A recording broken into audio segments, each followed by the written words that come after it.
আজকে তোমাদের সাথে শেয়ার করছি আমার দিদুনের হাতের নারকেল দিয়ে কচু শাক, যেটা খেতে অপূর্ব হয়।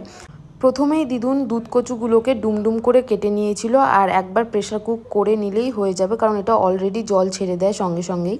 তারপরে দিদুন এখানে নারকেলটাকেও কুড়িয়ে নিয়েছিল, আর নারকেলটা তো লাগবে, একটু বেশি পরিমাণেই কুড়িয়ে নিতে হবে। আর কচুগুলোকে একবার প্রেশার কুক করে নিয়ে দিদুন জল ঝরতে রেখে দিয়েছিল। তার সাথে আগের দিন রাতেই ভিজিয়ে রেখেছিল হচ্ছে কাঁচা ছোলাগুলোকে। এবার কড়াইয়ে সর্ষের তেল গরম করে শুকনো লঙ্কা দিয়ে পাঁচফোড়ন দিয়ে তারপর ছোলাগুলোকে দিয়ে দিতে হবে, তারপর একটু ভেজে নিতে হবে। তারপরে অ্যাড করে দিতে হবে হচ্ছে নারকেল কোড়াটাকে, আর নারকেল কোড়াটা একটু কিন্তু অবশ্যই বেশি করে কোড়াতে হবে। এটাকেও 5 মিনিটের জন্য আলতো হাতে ভেজে নিতে হবে। লাস্টে অ্যাড করেছিল হচ্ছে কচু শাকটাকে।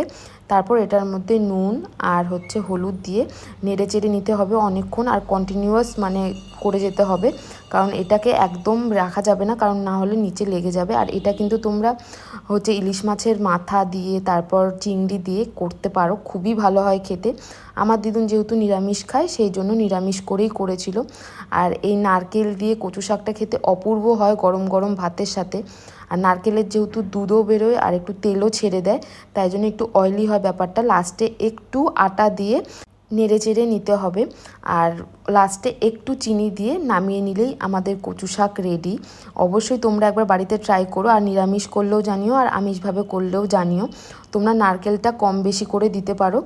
আর এবার সার্ভ করে খাওয়ার পালা। আর তোমাদের কেমন লাগলো অবশ্যই জানিও। দেখা হচ্ছে পরের একটা ব্লগে।